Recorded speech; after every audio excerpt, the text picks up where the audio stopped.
Hello, and welcome to my podcast, Good Grief. My name is Dr. Christine Malone, and in this podcast, we talk about trauma, tragedy, and survival. In each episode, I will interview someone that has gone through grief in some way, and we will discuss the impact it has had on their life. By sharing these stories, we hope that others won't feel alone should they be going through similar situations. Enjoy.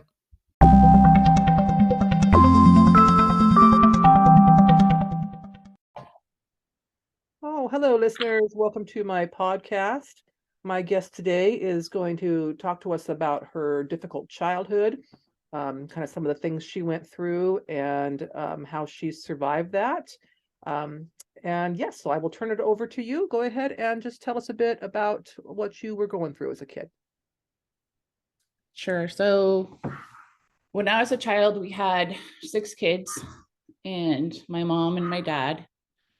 And my dad was an alcoholic, very abusive towards my mother. One of my first memories was, I think I was about 2.5, 3 years old. And we also moved around a lot because he couldn't keep a job anywhere. But we were in Las Vegas. And I remember waking up and seeing my dad with my mom on the floor, kicking her in the face with his shoes on, and her screaming, and him telling her to shut up and telling us to all go back to bed because we were all up, you know. And it's kind of funny because I remember everything about that house. It was in the 70s and it was a brand new house. And I don't know how my dad managed to secure a brand new house, but he did somehow. And every room was a different color. So there was like a red room, a blue room, a green room. And then we had some bar stools on a bar, like the old round 70s type that were like planted into the floor. It was actually a pretty cool house. But it's funny because when I was older and I told my mom about that, she said there was no way I could remember that because I was too little and that I must have made it up or heard something from somebody and repeated it, which I found interesting. But my dad was a very social person, very well liked. If anybody ever talked to him, they would think he was the nicest guy in the world. And he was a great salesman, which is what his major career was. He used to sell sewing machines and vacuum cleaners, which were the trend at the time. And so he would convince people that he was just like this. He had this great voice. People used to say he should be on radio. He was very charming, you know. And then he would come home and he would be a totally different person. And this kind of abuse happened throughout my life. I think the worst time was we had just moved to California, San Diego. I think I was 7, maybe I was 5. I think I was in between kindergarten and first grade, so 5, 6. And he would have this pattern of going out and drinking all night, and then he would come home. He would come home like 1:30, 2 o'clock in the morning, and he would make a ruckus, like loud, yelling, whatever. And sometimes, though, he would come home and be in a great mood. And he would get us all up and drive us down to someplace to get something to eat, or have us come out and greet him and then order us all back to bed, kind of thing. Or they would fight all night verbally back and forth, or he would just come home and start screaming and drag my mom out of bed by her arm, by her hair, whatever, order her to make him something to eat. And if it wasn't fast enough or what he wanted, then he would start hitting her. And in this particular time, right after we moved to California, we were very poor. So all 6 of us were in one bedroom. So we all kind of cohabitated in one room. They had their room. And by this time we had stopped going physically out into the area to see what was going on, because we knew we would get shoved or told to go back or whatever. So we would peek through the door. We would open the door a couple inches kind of stacked on top of each other, trying to figure out what's going on, right? And in this particular instance, when we first opened the door, it was the same kind of scenario. My mom was on the floor and he was repeatedly kicking her in the face with his heel of his shoe. And we saw tremendous amounts of blood just running from her face.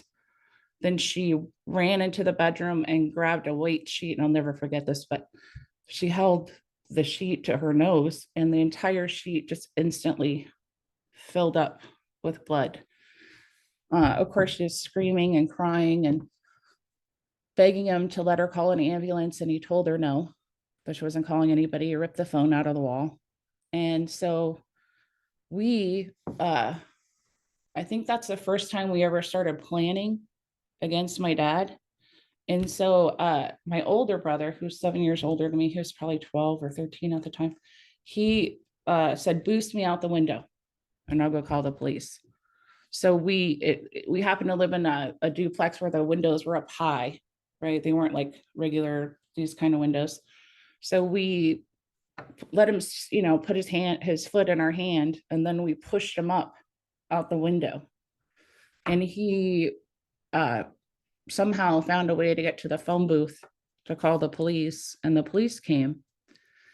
And funny thing, back then when the police would come to domestic violence scenes, my dad's name was Jack, and they would just say, "What's going on here tonight, Jack?" Because they knew him by name. And they would say, "Oh, we just got into an argument or whatever." And they would say, "Well, Jack, why don't you take a walk? Why don't you go stay at a friend's house for a couple of days till things cool down?" So there was never any support for my mom to do anything back towards my dad. Which today it's totally different, right? They really go in and address that. But so it was a bit futile for us as kids to try, and also it became a normal because the police wouldn't do anything about it. So we thought, well, it must be fine, so we just thought that's just the way our life's going to be. And like mom and dad will fight and mom would get hurt, and then either my dad would leave before the police would get there, or he would be on his way out and they would just let him leave. So he was never arrested in any of these events? No. Times have, But that particular, yeah. Thankfully, because I think today someone goes to jail on any domestic violence call, from what I understand, and that seems to be a much better routine than what you went through. That's for sure. So this kept going on through like your entire teens and everything, or did it ever get any better? Yeah. No. Sometimes family members would come. My mom's sister was a huge person in our lives because she was single and she always had a great job and she's very ambitious, and she would come and offer to rescue us. A couple of times we would pack up our stuff and go live with her for a week, maybe 2 weeks. And then pretty soon my mom would figure out a way to get a hold of my dad, and then we'd all be moving right back. So did your mom, she didn't want to ever leave him? She felt that she needed to stay, or did she ever tell you why she felt she needed to stay? She's always said that she stayed because of us, which used to make me really angry because I felt like she was blaming us for her abuse. But as I became older, so when I was a teenager, I hated that about her. I hated it. That she would say she couldn't leave because she had too many kids. She couldn't leave because she never learned how to drive. He would not let her learn how to drive. That's another thing. Nor have any friends. Every time she had a friend, he would start some kind of nonsense and they would just never come back. But she would say, I have to go back because I have too many kids. I can't take care of all the kids by myself. But the fact is, we were on welfare our whole life. So there was really not a lot of input from him. You know what I mean? Yeah, no, I do. But then when I got older, I thought, well, okay, maybe maybe it was too hard because they didn't have all the social programs they have now, like um education, things like that for people that are on welfare, but I don't know. I don't really know why she stayed it. I stopped being angry about it a while ago.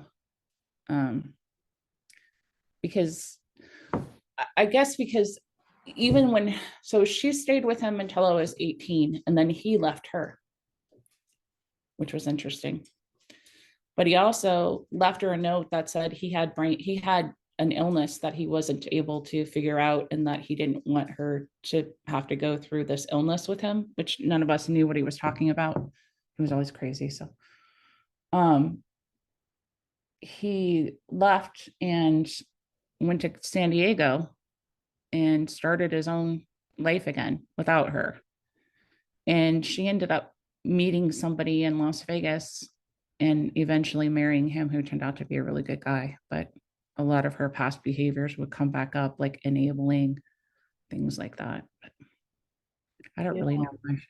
Huh? So once you became an adult, you said you were 18 when he left. So once you became an adult, how have you, gotten past that? And I know I've shared with you that I also had a traumatic childhood. It was my mother that was the abuser, not my father, and both my parents were severe alcoholics. Um, and I know the things I have had to do in my life to get to where I am, to where I'm not I don't want to repeat the cycle. So, for example, to not become, I don't hit my children, that sort of thing, where um, obviously that can continue on in a circle. So, how have you, as an adult, I know you have kids of your own, gotten to where you are now? Well, I actually moved out when I was 15. So um when I was 15, my dad accused me of something that I didn't do. And one of my brothers had told him they were involved in drugs, and they had told my dad that I was the one who was hiding drugs in the house, which it wasn't me. But they would constantly gang up on me like that throughout my life, because I feel like it's because they wanted to stay with a stronger parent, and they really didn't have any respect for women, so they didn't care if I got in trouble. Um, and so I called my brother a liar, and my dad just hauled off and punched me and threw me on the floor, and he was punching me, and then he picked up my shoe that was laying next to us on the floor, and he started hitting me in the face with my shoe. And I just screamed at him, "You're such a coward, you're hitting me with a shoe," you know. And I think my mom finally got him off of me. And um, I immediately called a family member and told them to please come and get me before these people kill me. And they were confused as to what was going on, but they came. And so I left, and my mom told me that if I left, that I would never be able to come back. I said, okay, but that's not exactly what happened. They stalked me wherever I went. Um, they reported me as a runaway. And the person that came to get me was a sister-in-law, but she wasn't actually married to my brother anymore. So technically she wasn't a family member any longer. So they called the police, and the police came and talked to me at their house at about, I don't know, it was like 10 or 11 at night, and said I had a choice. Those are the choices they gave me. One choice is I could go back home, and the other choice is I could go to Child Haven in Seattle and try to work it out from there. So my ex sister-in-law really didn't have a standing to let me stay there because she was no longer a relative. So I said, take me to Child Haven then. So they took me, and Child Haven at that time was the only one in Seattle, was down on Martin Luther King Way at night. Wasn't the best area of Seattle. So I got there and they interviewed me. I told them what was going on. They said, well, do you want us to call your parents? I said, no, I don't want you to call my parents. And they said, okay, we won't. And after the interview, I realized I left my purse in that room. So I walked back in the room, and I could hear her talking to my parents on the phone. So they lied, right? So I was like, I'm not staying here for them to just give me back to my parents. Like, that's not going to happen.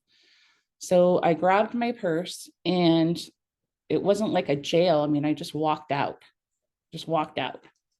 And I think by that time it was about 12:30 in the morning, something like that.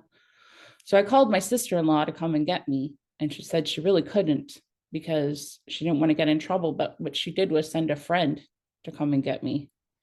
And then I stayed at that friend's house for about a month. Um, and then I ended up, my oldest sister found out what was going on. I hadn't even contacted her because we weren't really that close. She's 10 years older than me. And she had a family and a husband and everything in Seattle. And she called me and said, well, do you want to come and live here? And I said, I guess, you know. So I lived with her from 16 to 18, well, 15 and a half to 18. And when that happened, my mom was still living here with my dad up on Holman Road in Seattle. And I had started seeing my mom when my dad wasn't home. So I would call her and she would say, yeah, he's gone. And then I would take the bus and go see her for like an hour at a time, whatever. And I was always on heightened alert. You know, I didn't know if I could trust her, whatever.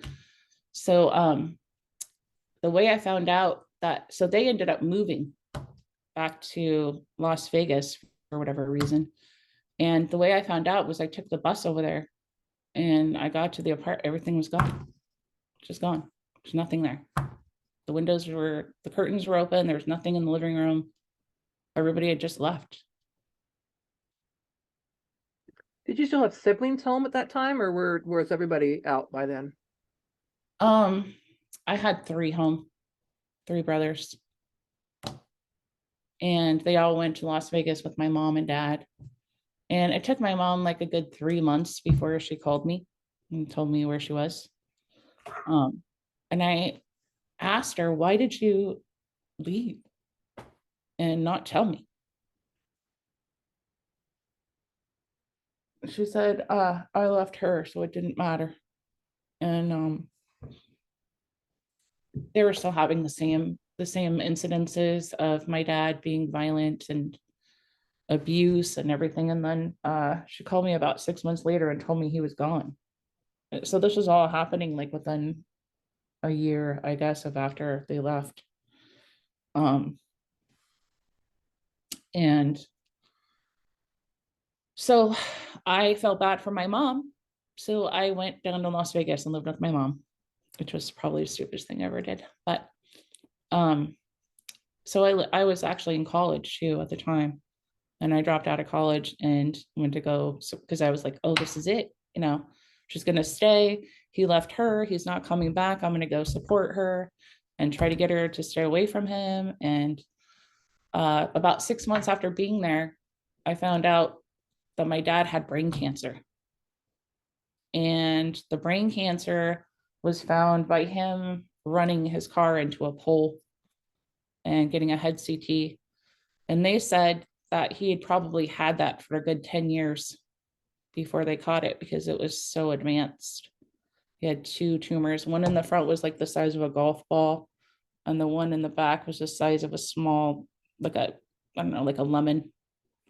And so the whole dynamic changed as far as like him being the powerful one and my mom being the weak one. And so I felt bad for him. Even after all the things he had done to us, I felt bad. And he wasn't with any other adults, but two of my brothers had moved there with him in the 6 months that I have been with my mom. And so they were all living in this like 1-bedroom trailer in El Cajon, California. So I went there and saw him in the hospital, and he had had his head shaved and he had staples all along here where they had gone in and drained some of the fluid from his tumors. And it was quite a shocking moment because he'd always been this super powerful 6'2", dominating person. And there he was in the hospital bed, just looking like a child who had no control or memory or anything. Um, and when I had gone to college before, I had planned to be a nurse. And so somehow that came out in the meetings with the doctors. And the doctor said that they would send him home if there was somebody there to take care of him that was over 18. So, of course, my brothers and everybody pressured me to stay there with him, which I did, which was a huge mistake, huge mistake. And he was on first of all, medical community itself is garbage because they're telling us as children basically that he needs chemotherapy and he needs radiation treatments and he needs somebody to be able to take him to both, right? And what they didn't tell us was none of this would matter. None of this would change anything. None of this would help him. None of this would slow down anything, you know? So I did help him. I made sure he took his medications on time. I got him to his radiation appointments and his chemotherapy appointments and cleaned him up when he threw up all over himself and all of these things. And he was very nice for a while, which is also a typical pattern that he used to have that I had somehow forgotten about, which was when my parents would fight, he would come back and make up with her. And he would be very charming and sweet and apologetic and cry and give her flowers and promise her the world and all of these things. And we called it the honeymoon period, and it would last about 2 or 3 weeks. And that's the same thing that happened to me when I went back to. Totally textbook for abusers where they do that, where they Yeah. come back and it's, and then it's almost like, you why did you even, have a fight in the first place or whatever? And it just becomes this horrible circle.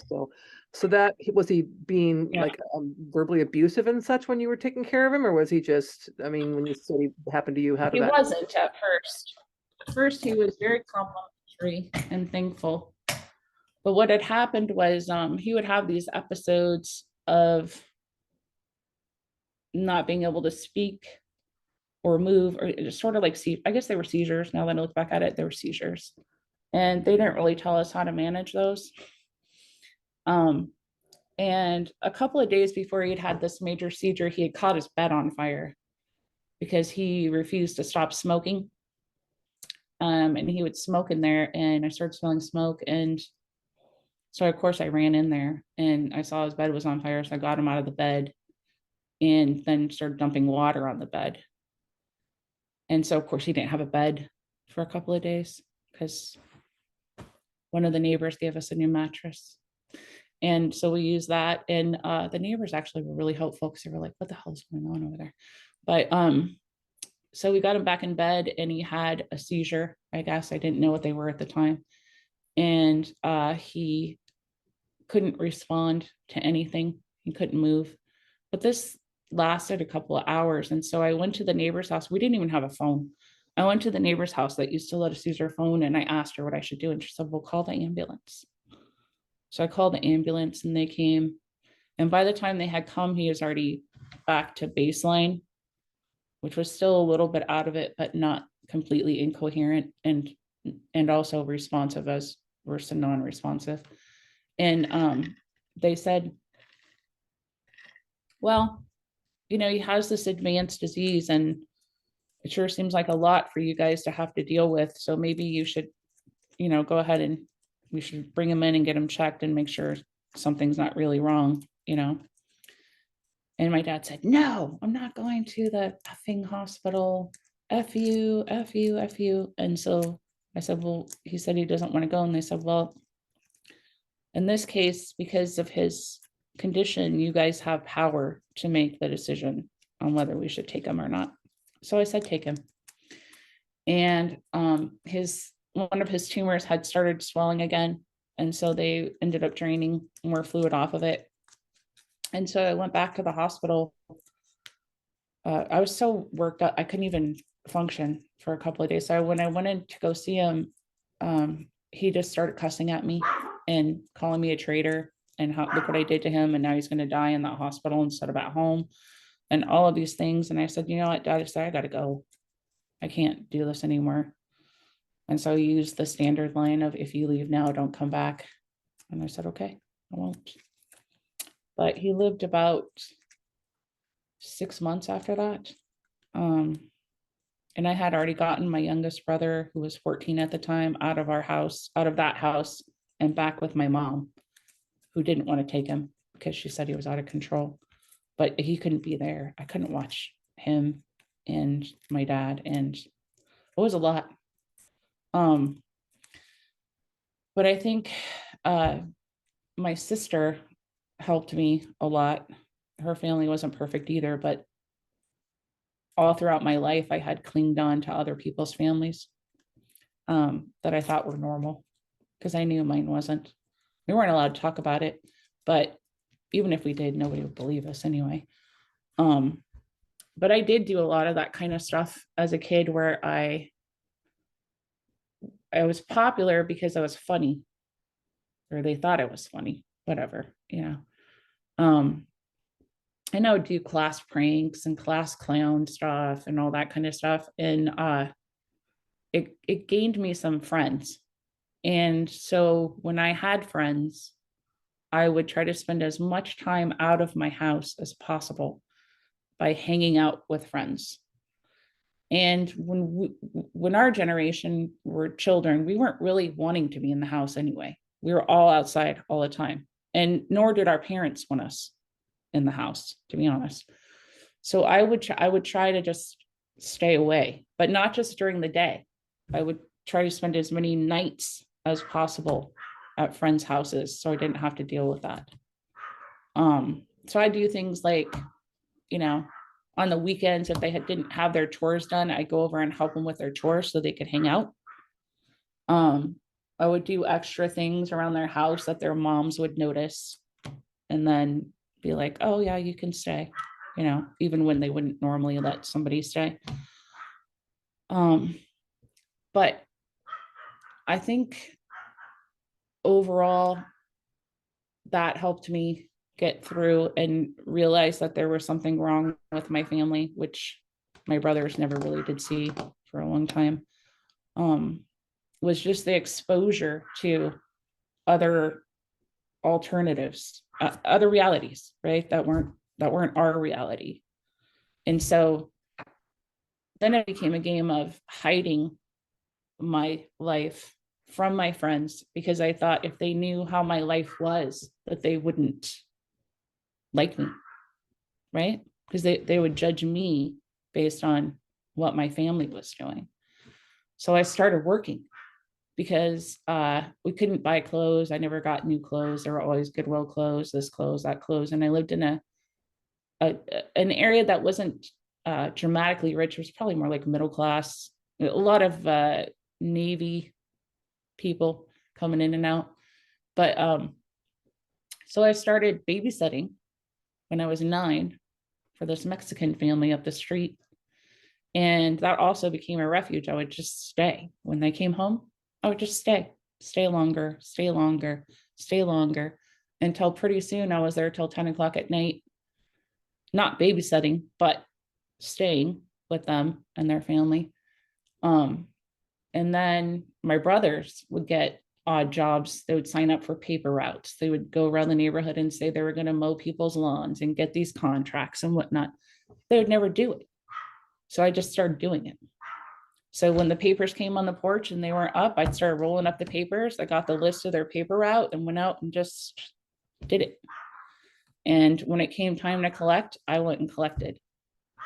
And then the same thing with lawn jobs, you know, they would say, oh, knock on their door, and I'd say, so do you need your lawn mowed?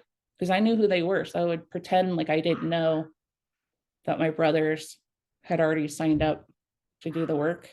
And they would say, well, we're supposed to be paying somebody to do it, but they never show up. I'm like, I'll do it. I'll do it for this amount. And so I was able to start buying myself shoes, clothes, not a lot, but some. And another thing that was super messed up was anytime my dad found out we had money, he would take half. So I'd have to try to hide it. And if he found it, he would take half. We didn't have a say. So So anyway, so I started, uh, kind of living this alternative life while trying to not be involved in this other life. But in the end, you can't get out of, I mean, you're still living there. It's still there. You still come home. There's still things going on. There's still craziness. I call it craziness. Um, Things like that. But also, when I was really young and we had moved to Chula Vista, I think I'm pretty sure I was I think I was in first grade. They gave me an IQ test. I don't know why. Were they IQ testing everybody? I don't know. I didn't know.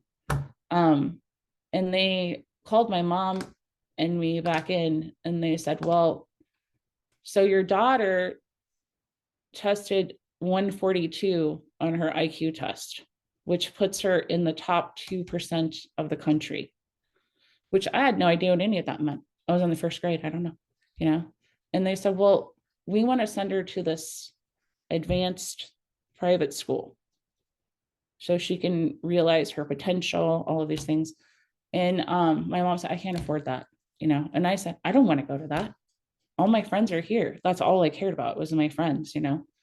And somehow it got all arranged and the bus would come pick me up, which I'd never taken a bus in my life. We'd always just walk to school.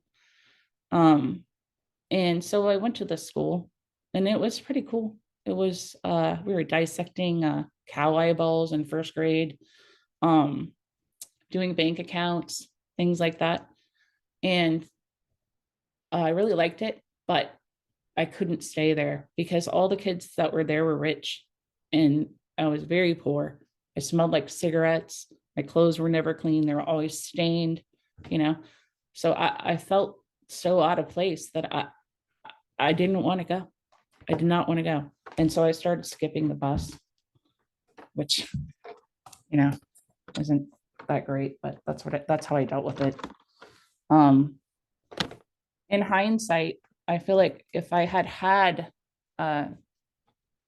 supportive parents who, if they even had cared about why I was there, what I was doing, because they never asked me about it. They never talked about it. They never said, oh, good job. It was like, you're going to do this now, you know? And I was like, why do I have to do this now? But there was really no reason given to me. But anyway, so as much as I wanted to be in with people who,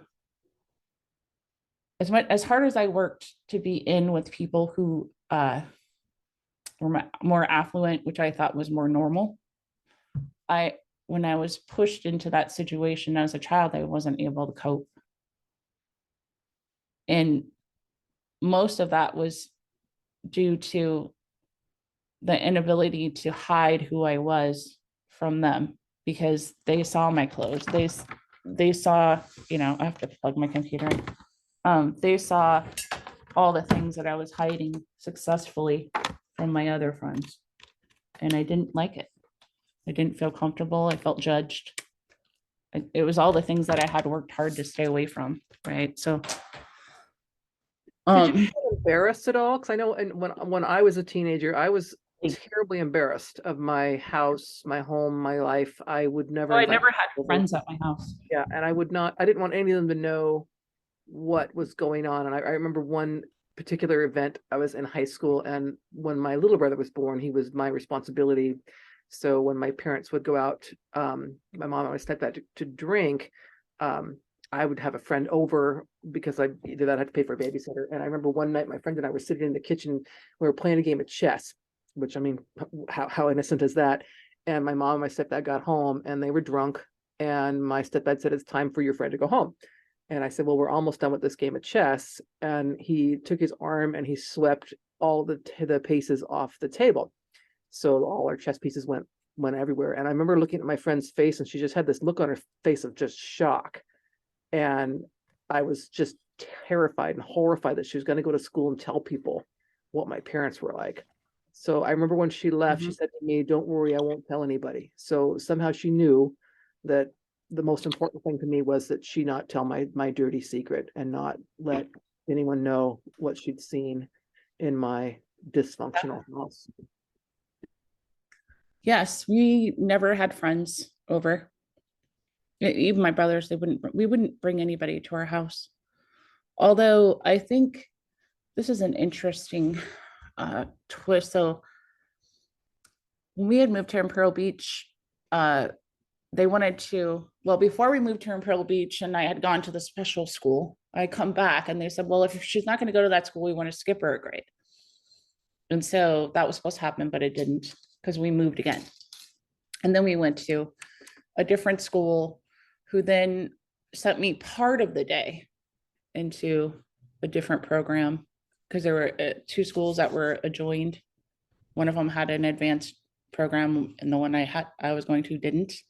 So they would, when other kids were going to reading and math lab, they would send me over there. And that's when I started working on computers. They had computers back then, things like that. That was pretty fun. But anyway, so yeah, about 6 years ago, one of the kids that I grew up with contacted me on Facebook. And he said, I always wondered what happened to you. His father was a Navy SEAL, his grandfather was a Navy SEAL, he was an Army Ranger. And I said, what do you mean? And he said, well, I remember going to your house once when we were in 5th grade. And I was only there for about 10 minutes, but I thought, how is this person going to survive this environment? It was violent, out of control, crazy. So he must have come over. I honestly don't remember it, but it's hard to differentiate what happened on what day. But he said, I saw severe abuse and neglect and all of these things. And I guess he had a crush on me. I don't even know. But he's like, all my life I've been wondering, like, did you survive that? And he was happy that I did, which I found nice that somebody was actually thinking about me all throughout that time. So how did you answer him? Did you tell him? Did you say, I well, this is said, what I I said, yeah, I think I told him, the same kind of things. Well, I survived by avoidance, kind of building a different route for myself. Um, and also I do a lot of compartmentalizing. So even like today, talking about this has me a little worked up because I don't talk about it ever, which is probably why you can say, well, I never knew that about you, because I don't talk about it. Because I feel like, and this is probably a wrong way of looking at it, but it's the way that I've been able to cope and look at it is, well, I think I told you, first of all, that I have tried to go to therapy a couple of times in my life. And every single time I've gone to therapy, they say, tell me about your childhood. So I start telling them, and their jaws literally drop. And they say, how are you even here? And then to me, that's like, okay, if you don't know how I'm here, how are you going to help me get anywhere else? So, like, they can't comprehend the amount of things that a person goes through that can still be successful without help, right? So, but as far as like coping as an adult, I think, and as a child, what I basically did was create a different brain pocket for what was going on at my house, and a different brain pocket for the life I was actually trying to live, and a different brain pocket for future, right? Like, this is what I'm going to do. How am I going to get there? I don't know. But I had a lot of opportunities present themselves in my lifetime. And my brothers, who were all addicts or drunks or dead, had the same opportunities. Family members would come, give us odd jobs, whatever, but they would never take them. And I feel like a huge part of getting out of that environment is you have to take the opportunities and stop being a victim. So my brothers would say, so for example, my ex-sister-in-law, her new husband started a home rehab business. So he would ask us to come in and help clean houses and like strip wallpaper and things like that for remodel. And he would pay us, and he would pay us pretty good for our age. And um, he would say, you need to be ready at 9 o'clock. If you're not ready at 9 o'clock, I can't take you. So I would be ready at 9 o'clock, and my brothers would not be ready at 9 o'clock. And then they would say, well, he should have just waited for us. He should have this, he should have that. And it's not my fault. I wasn't ready, and all of these things. And so when I look back at that, I think that's why, because every opportunity that was given to me that was a positive, I tried to take and do my best and want them to keep me, just like my friends' moms, right? So I think that was a lot of it. And I think that people who are in difficult circumstances are given opportunities a lot, but they don't take them, and then they blame other things on why they didn't take those opportunities. And so therefore they do not succeed. Yeah, I have an older sister, same thing, where she dropped out of high school in their freshman year and has always been a victim and always been it's this person's fault, it's that person's fault. And she just turned 60.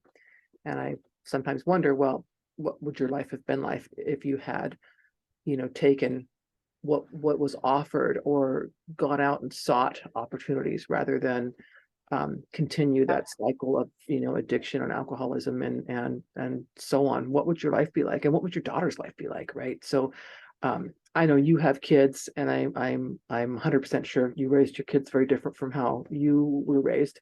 um, Yeah. but I am curious. One question I have for you is, as a mom, I know in my life, because I didn't have a good role model with my own mother as a parent, I was often wondering, well, what do I do in this situation? And I didn't have that role model to look back on to say, well, when I was a kid, we would have done this, or so on and so forth.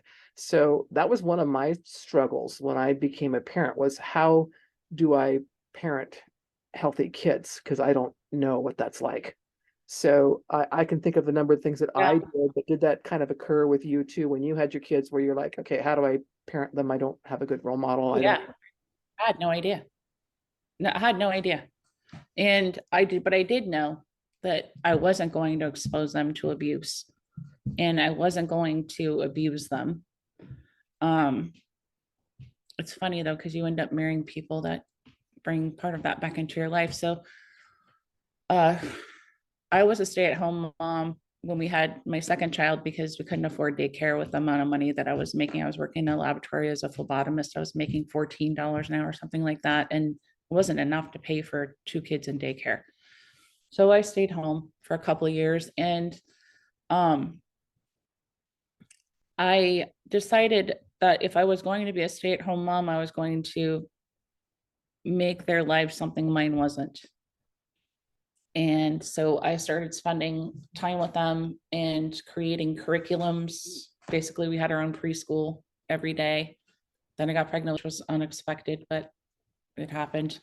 So I ended up staying home about, I'm going to say 3.5 years before I decided I was going to go back to school. But the point I was trying to make about how you drag this into your own life is, I married somebody who is basically the nicest guy in the world, except when he's not. So it was the same kind of thing. Like, he wasn't physically abusive, but he has a mood disorder that's serious. A lot of his family has this. And you never knew which side of him was going to walk through the door. So you would have the stern, slamming cabinets, kicking toys across the floor guy, or you would have the guy that'd be like, hey guys, what's going on? He never physically abused me, but he definitely, if you live with somebody with a mood disorder, it's kind of, when they're high, they want you high. When they're low, they want you low. So they will do everything possible to manipulate your psyche to get you where they are.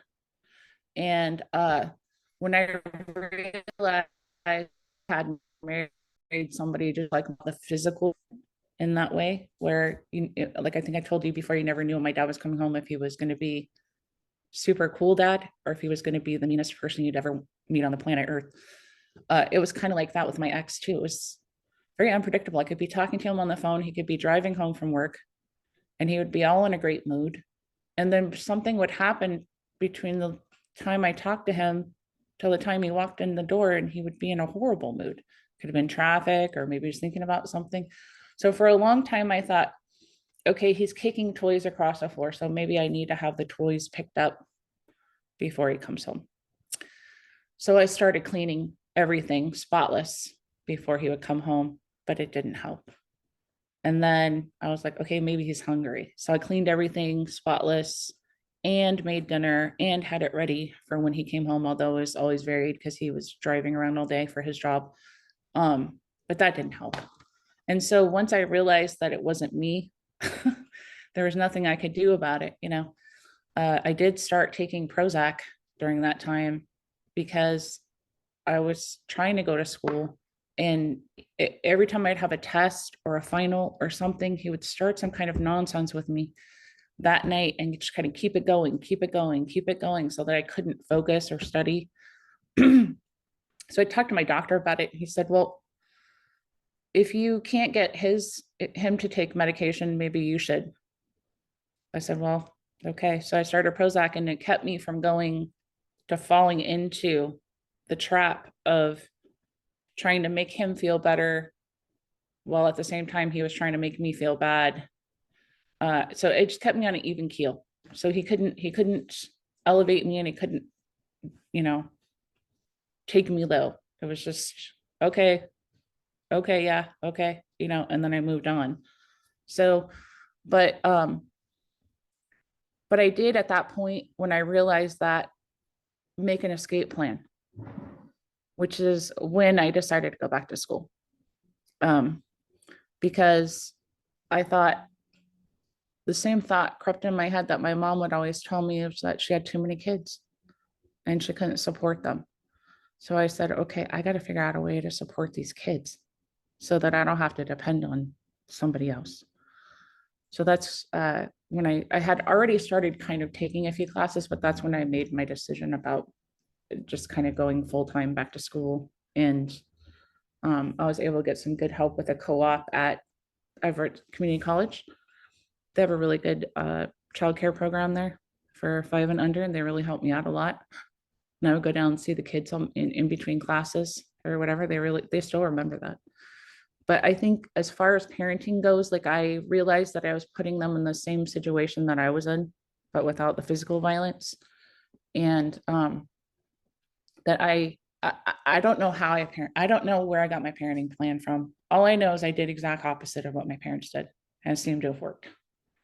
But there were times, I'm not going to lie, there were times when my daughter primarily would escalate and escalate and escalate. And I would try everything, putting her in her room, grounding her, taking things away from her, and she would still keep it up and keep it up and keep it up and keep it up. And in my mind, I was ready to resort to violence. So I would have to leave the situation. I would have to literally give myself a time out so that I didn't go back, because that's your instinct, right? You go back to what you know. If nothing else works, then you go back to what was inbred in you, what happened to you, right? What worked for you, Yeah, what was your norm? Yeah. Yeah. And I did spank her once with a belt. We were spanked with belts, coat hangers, broomsticks, whatever. But I told her I was going to spank her with the belt. And she said, go ahead, spank me with the belt. And so I did one time. It didn't do anything. And then I realized, how stupid am I? She laughed. You know what I mean? Like it was pointless. And that was probably my most shameful moment of my whole parenting saga, was that I went there. I've spanked my oldest once for running out in traffic when I told him not to. He almost got hit by a car. And the other one was for choking his sibling after I told him 500 times not to. I've never spanked my youngest. I've never had to. And I've spanked my daughter probably 3 times, counting 2 slaps for calling me names. So, And but the fact that you can remember those occasions and count them up, I don't think most parents who didn't experience the childhood that you did would have that same knowledge or same recollection, right? So I think a quote unquote normal parent would, if they are needing to do a spanking or whatever, they wouldn't think in their head, okay, I did this 2 times to this one and this one to that one, whatever, because to them it's not um, abuse. I know for me, there's a very fine line between punishment and abuse. So I don't lay my hands on my kids. Never did. I because I knew that the possibility that I would go further than that and really seriously hurt them. Um, I didn't know where that fine line was. Right? I didn't know that I would yeah, recognize it when I would get there. So I stayed as far away as possible because I was terrified that I would be the one with that broomstick and the hanger. yeah, And I didn't want to be, I'd never wanted to be that person. I didn't want my children to know what it was like to grow up with that person. So that was always extremely important to me. I am curious to know, did you tell your kids about your childhood or have when they you, got older, yeah, when they got older, I did, probably in their young teens. Um, but they also witnessed some of it because my mom was still alive and she had my older brother living there, and there was still violence going on in their house and weird episodes of things. yeah, Um, but I did try to keep them away from that. Uh, I rarely saw my mom when they were little. I wouldn't bring my kids out there, things like that. Uh, when they were really young, I didn't talk to them about it, but as they became older and they started asking questions, then I started telling them. I think the biggest impact on them was not my stories, but we went, I took them to Imperial Beach a couple of times where I grew up mostly, and I showed them the house that we lived in, and it was about the size of a 2-car garage. And all that time they have never lived like that. And my kids have never gone without anything really that they really wanted. I found a way, but they were shocked, you know, the, 6 kids, 2 adults in a tiny two car garage size building kind of gave them a perspective in a way. Um, my daughter, I think, paid more attention to my stories than my boys, unless they just don't talk to me about it. I don't know. But she talks about it sometimes and wonders things and so forth. But overall, I think I did raise 3 great kids, mostly by myself. And um, one of them is a college graduate, which was huge to me because nobody in my side of the family graduated from college, barely even high school. Aside from myself. And um, my middle child is my daughter, and a lot of her problems that we had when she was a teenager turned out to be narcolepsy related, which we didn't figure out until she was about 16. So we had gone through massive psychosis episodes, suicide attempts, uh, anxiety, just out of control behavior. And uh, it was put in perspective to me by the sleep doctor, who said every day before we found this diagnosis was as if you or I were walking around for 3 days without sleep. That's why she was psychotic. And once we got that figured out, we ditched all the psych meds, and now she's just on a narcolepsy med, and she's a totally different person, completely different. But those times, like you were talking about, where she was out of control and I had taken her to counseling, I had gotten her medicine, I had done everything the school said, I'd tried all these things and tried all these things and nothing was working. And she would still come at me and I would say, please stop talking. Please stop talking. And she would just keep.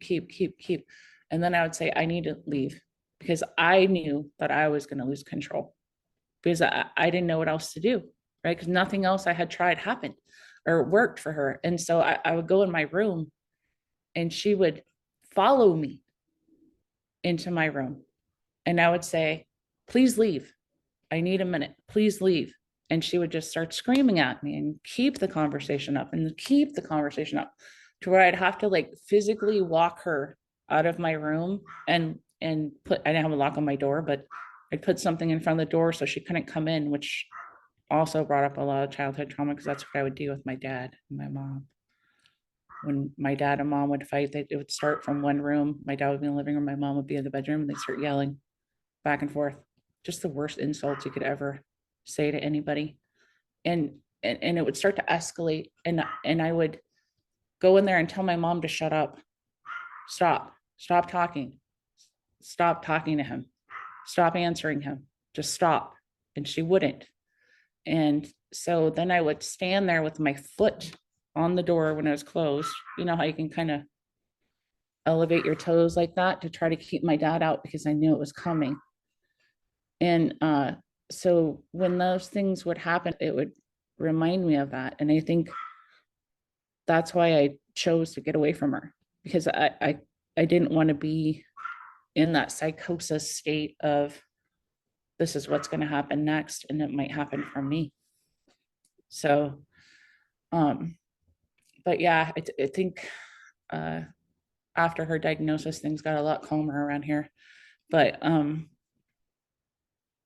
I do think I did a good job, and I am proud. She's getting ready to transfer to a four-year university. She's getting her AA next in June. My youngest, he was on such a good track, and then COVID hit, and he kind of bailed out of life for a couple of years. And now he has some health issues that we have to deal with, but I'm looking forward to getting him back on track. I think he's ready. But he graduated with honors from high school. He was always straight A student, never had an issue. None of my kids have really been into drugs. I think they've all smoked weed or, drink some alcohol, but none of them have chosen the addiction route so far, thank God. You broke that cycle. I mean, that's what you did. You broke that cycle from what you experienced. I mean, you were saying a little earlier that some of your siblings have had issues with addiction and so on, and that's the norm, to come out of an ugly space and look for ways to medicate our way out of it. So you, yeah, definitely moved out of it. I've not met your kids, but I hear you talk about them, and I know that they're good people. So. Well, Yeah. I appreciate your time today. You've brought back some memories for me too, and I know as an adult, I'm responsible for myself. So when things like that come up, I kind of analyze and say, okay, yeah, that happened to me. I can't take it back. I can't go back in time and say, okay, no, I want a different parents. Let's have a do-over. But I can at least look at my children like you do with yours and say, these are good kids. They're healthy kids. They don't know what it's like to hide in a closet and hope no one finds you. They don't know what it's like to watch people, fight and fight and fight with one another in just this horrible environment. And I'm proud of that. And I think if you aren't feeling that way, you definitely should. So thank you again for your time. Knowing that I broke that cycle. Yeah. With my own children. Yes, You you too. did. Yeah, absolutely.